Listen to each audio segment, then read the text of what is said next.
Welcome to Storied Audio. Claire had not expected to fall in love again. Not at 43. Not after the careful, quiet years she had spent stitching herself back together. Her life had settled into something predictable. Morning coffee in the blue mug with the chipped handle, long hours at the architectural firm downtown, evenings spent with novels she rarely finished. Her friends called her serene. Her mother preferred resigned. Then she met Daniel. He was 28 with restless dark hair and a slow sunlit smile. They met at a friend's gallery opening, Claire out of obligation, Daniel for the free wine and loud art. "You look like you're analyzing the brushstrokes for structural integrity," he'd said. "I'm an architect. It's a hazard. I'm a teacher. I just make up stories." She laughed despite herself. They talked until the lights flickered and the gallery closed. When he asked for her number, she hesitated. "You're too young," she warned.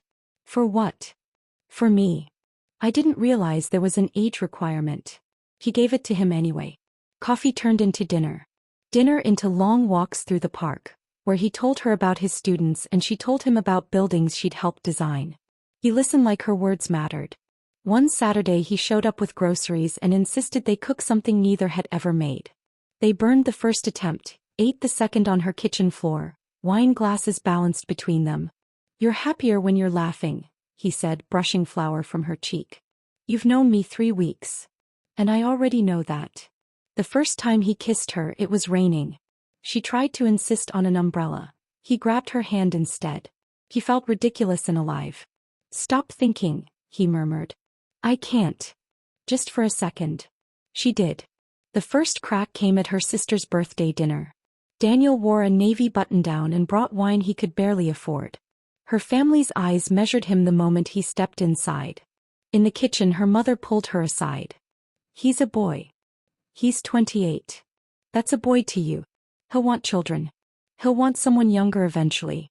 Don't embarrass yourself." The words burrowed deep. Later, Daniel squeezed her hand under the table while polite questions sharpened into interrogation. In the car he was quiet. "I don't think they like me. They don't know you. Is that the only reason?" She didn't answer.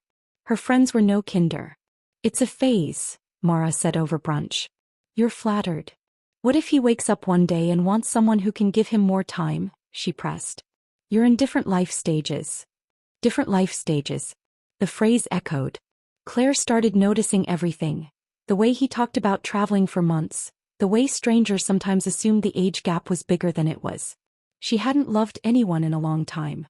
Daniel had climbed over her walls effortlessly. Now everyone insisted those walls had been there for a reason. One evening, tangled on her couch, she stared at the ceiling. "What if this doesn't make sense?" she asked. "To who?" he replied. "To anyone. Does it make sense to you?" She hesitated too long. The breakup happened on a Thursday. By the time Daniel arrived with takeout, her hands were shaking. "I can't do this," she blurted. "Can't do what?" "It's not practical. It's not fair to you. You don't get to decide that. You're 28. You have your whole life ahead of you. I don't want to be the reason you miss out." "On what?" "On love. My family thinks." "Your family." Hurt flashed across his face. "Are they the ones in this relationship?" "They're not wrong. Are they in it?" She couldn't meet his eyes. "I think we should break up," she whispered.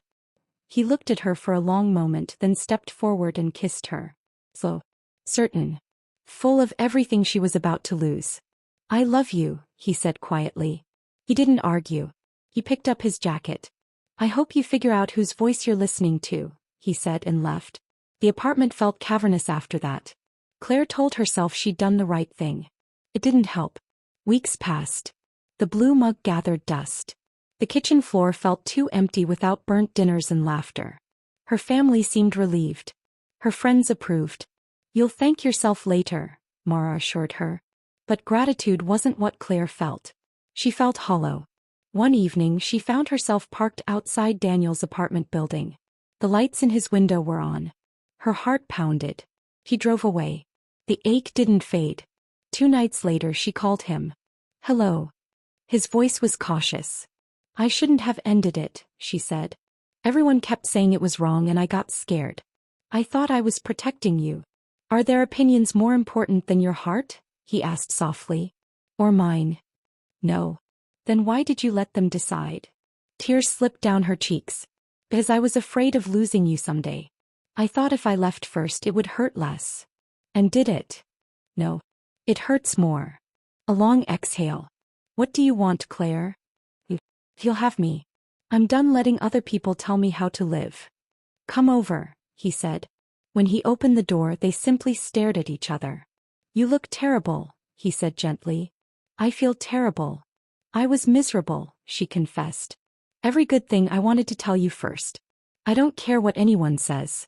I love you. He searched her face for doubt. If we do this again, he said carefully, it's because you're choosing me. Not rebelling. Not proving a point. I'm choosing you, she said. And myself. His shoulders relaxed. Then come here. She crossed the room and wrapped her arms around him. He held her like he'd been waiting to breathe again. We're going to get looks, he murmured. Let them look. Your mother will still think I'm a boy. She'll survive. He smiled. You're sure? She thought of the silence, the ache, the regret that had seeped into everything. I've never been more sure of anything, she said. And this time, when the world whispered doubts and counted years like they were flaws, Claire listened to something stronger. Her heart. And she didn't let go again. Subscribe to the channel for more audio stories.